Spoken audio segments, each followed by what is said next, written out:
स्वागत है आप सभी का tech study ITI YouTube channel पर। बनारस लोकोमोटिव वर्क्स वाराणसी की तरफ से आईटीआई पास आउट और नॉन आईटीआई के लिए अप्रेंटिसशिप आई हुई थी, जिसके फॉर्म अप्रैल में भरे गए थे। एंड आप सभी लोगों के रेगुलर कमेंट्स आ रहे थे कब आएगी इसकी मेरिट लिस्ट। तो जैसा हमने कहा था अगस्त के 2nd या 3rd वीक तक आ सकती है।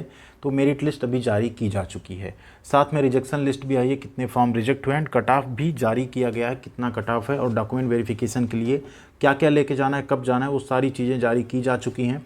तो अगर आप चैनल पर नए हैं तो प्लीज़ चैनल को सब्सक्राइब करके बेल आइकन को हिट कर लीजिएगा। मेरिट लिस्ट आपको हमारे जो टेलीग्राम चैनल है वहाँ पे हम आपको प्रोवाइड कर देंगे, जिससे आप आसानी से वहाँ से डाउनलोड करके इसे चेकआउट कर पाएँ। एंड अगर आपने अप्लाई किया था, आपका सिलेक्शन हुआ है, तो प्लीज़ कमेंट सेक्शन में ज़रूर बताइएगा। और बहुत सारे फॉर्म रिजेक्ट भी हुए, देखिए यहाँ से हम इसको डाउनलोड कर रहे हैं, उसके बाद डाउनलोड हो जाएगी, फिर आपके सामने इसको हम ओपन करेंगे।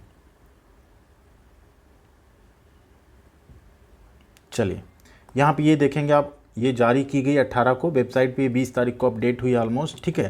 तो यहाँ पे ये अपडेट हो चुकी है, किसका है ये, BLW Varanasi, Banaras rail engine कारखाना वाराणसी का, ठीक है। इसमें देखेंगे क्या क्या 45th बैच का है। सबसे पहले इसमें है ये merit come verification list and rejected list, ठीक है, ITI नॉन ITI दोनों के लिए। एंड इसमें जो आपके फॉर्म भरे गए थे 89,900 कुछ, यानी आप ये मान के चलिए 90,000 फॉर्म इसमें जो हैं भरे गए हैं, ठीक है। टोटल 90,000 फॉर्म भरे गए थे। वैकेंसी बहुत ज़्यादा इसमें नहीं है। इसके साथ साथ बात करें जो डॉक्यूमेंट वेरिफिकेशन कराना है, कब कब जाना है। देखिए जो नॉन ITI हैं, जिन्होंने बिना ITI यानी 10th पास कैंडिडेट जो भरे हैं, इसमें टोटल 1 से 74 तक का क्रम है, उन्हें जाना है 5 सितंबर को, ठीक है। ITI फिटर ट्रेड 1 से 50 तक को जाना है 6 सितंबर को। ITI फिटर 51 से 107 तक को जाना है 7 को। पेंटर जनरल और कारपेंटर को भी जाना है 1 से 3 एंड 1 से 7 को 7 तारीख को। वेल्डर को जाना है 8 को, मशीनिस्ट को जाना है 9 को एंड इलेक्ट्रीशियन को जाना है 12 तारीख को। वैकेंसी देखिए कितनी कम है, ठीक।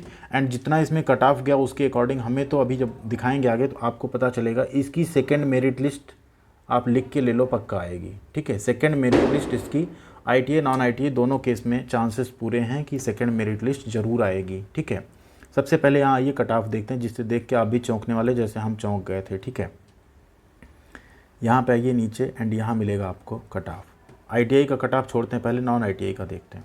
ये देखिए अनरिजर्व कैटेगरी में 100, EWS में 95, OBC 97, SC 96, ST 95। मीन्स आप सोच रहे हैं ना 95 से नीचे कुछ है ही नहीं, ठीक है। जो फिजिकली हैंडीकैप्ड कोटा है वहाँ भी 95 ही है। तो या तो ये जो फॉर्म भरे गए 10th पास कैंडिडेट जो भरे हैं, जिनके लॉकडाउन में 100 नंबर्स आए बिना एग्ज़ाम दिए, या तो उनके फॉर्म्स हैं, या तो कैंडिडेट्स ने कुछ ना कुछ गलत किया। उनका CGPA 10 है तो उन्होंने 10 को 100 मान के 650 में 650 भर दिया अपना नंबर, या 600 में 600 भर दिया, ठीक है। क्योंकि जनरली जो हाई स्कूल होता है 600 नंबर का होता है। यहाँ आप मार्क्स देखेंगे 650 में बच्चों ने 650 या कुछ का कुछ भरा हुआ है, वो समझ ही नहीं आ रहा कि उन्होंने किस तरह से क्या फिलअप किया है, ठीक है। अभी हम आपको नीचे दिखाएंगे नॉन ITI का।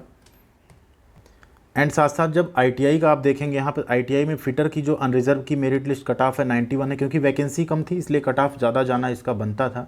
EWS का 87, OBC का 89, SC का 89, ST का 84, कारपेंटर में भी लगभग सब में आप देखेंगे तो वैकेंसी जो है 80 के एबव ही गई अनरिजर्व की। एंड यहाँ इलेक्ट्रीशियन में 95, 91, 93, 91, मतलब बहुत ज़्यादा मेरिट कट ऑफ गई है। तो अगर आपके इतने ज़्यादा परसेंटेज तभी आपका यहाँ पे हो पाएगा, अदरवाइज 2nd मेरिट लिस्ट में ये कट ऑफ थोड़ा डाउन जा सकता है। अब यहाँ देखिए जो फॉर्म रिजेक्ट हुए, देखिए 10th पास वाले बच्चे किस तरह से फॉर्म भरे थे। हाई स्कूल का कौन सा एग्ज़ाम है जहाँ 239 नंबर के एग्ज़ाम होते हैं, मतलब इन्होंने जो मिला जो पाए सब बराबर, 100 में 100%। फॉल्स एंट्री आ गया ना, फॉल्स एंट्री में रिजेक्ट। हाई स्कूल का कितना पूर्णांक होता है, तो 600 होगा, 700 होगा, 500 होगा, कुछ ऐसा होगा। 239, 264 कौन से कॉलेज में पूर्णांक रहने लगा, कहाँ से ये फॉर्म भरा गया, बिल्कुल समझ से बाहर है, ठीक है। 6 में 6 100 नंबर, 254 में 254 100 नंबर। इस तरह के सारे फॉर्म क्या हैं, रिजेक्टेड है। नॉन ITI के भी इसी तरह हम ITI के भी आपको रिजेक्टेड लिस्ट अभी दिखाएंगे। तो नॉन ITI के बहुत ज़्यादा फॉर्म रिजेक्ट हुए हैं, ठीक है। चलिए यहाँ पे अभी भी वही चल रहा है, रिजेक्टेड लिस्ट ही चल रही कंटिन्यू। देखिए 650 में सब 650 पूरा पाए हैं। इलेक्ट्रीशियन की रिजेक्टेड लिस्ट आ गई, ठीक है। ये इलेक्ट्रीशियन की रिजेक्टेड लिस्ट में आप देखेंगे तो यहाँ पे भी वही चीज़ हुआ है कि नंबर कैसे भरे गए आप देखिए, 308 में 308, 289 में 289। तो ये सभी क्या हुए, कैंडिडेट रिजेक्ट हो गए। इतना गलत फॉर्म भरा गया है तो रिजेक्ट होना, बिल्कुल रिजेक्ट होना ही था इसमें। अब इसके बाद नीचे चलेंगे जहाँ से सिलेक्शन लिस्ट आएगी, कारपेंटर की रिजेक्टेड लिस्ट है। इसके बाद चलते हैं हम लोग सिलेक्शन लिस्ट पे, ठीक है। ये है यहाँ पे सिलेक्शन लिस्ट है, ठीक है। इसको यहाँ पे चेकआउट करते हैं यहाँ से, ठीक है। प्रोविजनल मेरिट कम वेरिफिकेशन लिस्ट है। टोटल वैकेंसी थी 74, इसमें इतने इतने कैंडिडेट नॉन ITI में सेलेक्ट हुए। लेकिन अब सिलेक्शन आप देखिए, जूम कर लेते हैं थोड़ा सा, ये देखिए SC कैटेगरी 650 में पूरे 650 100 नंबर, मतलब 100%, 650 सब के आप एक तरफ से देख सकते हैं। इसीलिए यहाँ पे क्या लिख दिया गया, subject to verification of high school and matric के मार्क्स। अब अगर ये कम पाए गए, अगर इनका CGPA 10 रहा है, इन्होंने 10 को 10 100 मान के भर दिया, तो ये सारे कैंडिडेट रिजेक्ट होंगे, इनकी सेकेंड मेरिट लिस्ट जारी की जाएगी। एंड अगर ये सही पाए गए, ऐसे नंबर्स आए आपके 650 में 650, तो फिर भाई कैसे आए हैं वो तो कैंडिडेट जाने, स्कूल वाले जाने किस तरह से ऐसे नंबर्स आ गए लॉकडाउन में। इसके बाद नॉन ITI का यही पूरा लिस्ट है, ठीक है। जो 71 नाम है नॉन ITI में, 74 हैं, सॉरी 74 कैंडिडेट यहाँ पे सेलेक्ट हुए हैं। हाईएस्ट मेरिट जो गई है, लोएस्ट गई है 95 गई है। वो भी किस बेसिस पे, आपने भरा CGPA 10 का मतलब होता है 9.5, ठीक है। इसके नीचे नॉन ITI का नोट दिया गया। इसमें नोट में भी देखिए क्लियरली लिखा है कि उपरोक्त मेरिट लिस्ट में सम्मिलित जिन अभ्यर्थियों ने हाई स्कूल में 100% अंक प्राप्त किया, जैसे 650 में 650, 500 में 500, 800 में 800, उन्हें प्रोविजनली तौर पर मेरिट लिस्ट में इस शर्त पर शामिल किया गया है कि वह प्रमाण पत्र के सत्यापन के समय जब कार्यालय में उपस्थित होंगे तो उनके पास ये प्रमाण पत्र इस तरह का रहेगा जिसमें कि उन्होंने इतना अंक पाया है। अदरवाइज जो सभी क्या कर दिए जाएंगे, रिजेक्ट कर दिए जाएंगे। इसलिए क्लियर इसमें लिखा गया है, क्योंकि ऐसा उनकी नज़र में भी पहली बार आया होगा कि 100 में 100 कोई पाके 100 में 100% बच्चा ले आया है, ठीक है।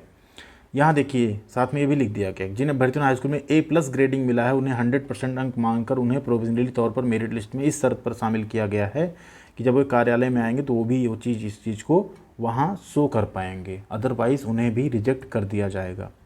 इसके बाद यहाँ पे ITI का मेरिट लिस्ट शुरू होता है। ITI की मेरिट लिस्ट में अगर आप देखेंगे तो इसमें भी कट ऑफ काफ़ी ज़्यादा गई है। इलेक्ट्रीशियन का है जिसमें टोटल 71 कैंडिडेट हैं, ठीक है। इसमें भी वही बातें लिखी गई, subject to verification of high school. अब जैसे यहाँ पे इन्होंने क्या भर दिया, 10 में 95, तो उसके बेसिस पे इनका सिलेक्शन हो गया, तो इसकी भी वहाँ पे प्रॉपर आपकी वेरिफिकेशन कराई जाएगी, ठीक। इस तरह से वेल्डर का भी यहाँ पे लिस्ट है जिसमें 45 कैंडिडेट हैं। उसके अलावा आपको क्या क्या लेके जाना है, कब जाना है, ऊपर हमने बता ही दिया। एक बार फिर से लास्ट में हम लोग उसको रिपीट कर लेंगे। तो आप लोग कमेंट करके बताइएगा किसका किसका इसमें सिलेक्शन हुआ है, ठीक है। नीचे फिजिकल जो आपका फिटनेस होगा उसका एक दिया गया सर्टिफिकेट, जिसमें आपको जो है कराना होगा जाके जो आपका नियरेस्ट गवर्नमेंट हॉस्पिटल हो वहाँ से आपको बनवा के ले जाना होगा उसको, ठीक है। इसके साथ साथ कुछ यहाँ पे ग्रुप दिए गए हैं, ग्रुप 4 जैसे इलेक्ट्रिकल ग्रुप है उसमें वायरमैन भी रहेंगे, मेटल वर्किंग ट्रेड है उसमें सीट मेटल और वेल्डर रखे जाएंगे, मशीन शॉप में फिटर और टर्नर रखे जाएंगे। ये सारी चीज़ें यहाँ पे पहले से बताई गई हैं, ठीक है।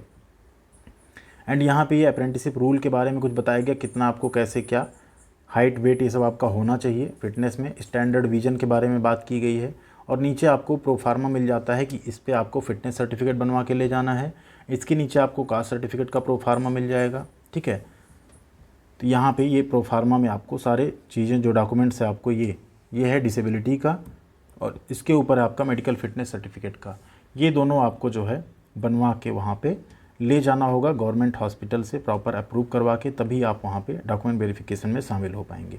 बाकी सारे डॉक्यूमेंट्स आप 10th के मार्कशीट सर्टिफिकेट, ITI की मार्कशीट सर्टिफिकेट, आधार कार्ड, अप्रेंटिसशिप इंडिया पे रजिस्ट्रेशन एंड उसका प्रोफाइल का प्रिंट आउट, अपना पासपोर्ट साइज़ फ़ोटो 8 से 10 ले जाइएगा, इन सब की फ़ोटो कॉपी ले जाइएगा, ठीक है। जिससे पैन कार्ड ले जाइएगा, बैंक अकाउंट की पासबुक की फ़ोटो कॉपी ले जाइएगा। वैसे तो सब ज्वाइनिंग के टाइम में कुछ चीज़ें लगती हैं, बट आप इन सब चीज़ों को लेकर जाइएगा।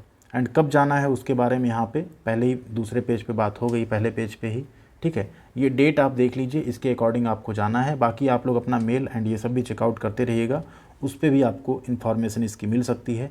अगर नहीं मिलती तो आपको इसी के बेसिस पे चले जाना है। कहाँ पे जाना है वेरिफिकेशन के लिए, तो आप देख लीजिए कहाँ जाना है। प्राचार्य प्राविधिक प्रशिक्षण केंद्र बरेका वाराणसी में 10 बजे आपको दी गई डेट पे उपस्थित होना है, ठीक है। मेरिट लिस्ट आपको हमारे टेलीग्राम चैनल से मिल जाएगी, आप वहाँ से डाउनलोड कर सकते हैं। बाकी कोई भी आपका डाउट हो तो आप कमेंट सेक्शन में कमेंट कीजिएगा, हम जरूर आपको रिप्लाई करने की कोशिश करेंगे। Thank you very much. Video को लाइक एंड चैनल को सब्सक्राइब जरूर करिएगा, जिससे आगे और लोगों तक भी ये वीडियो पहुँच पाए। Thank you.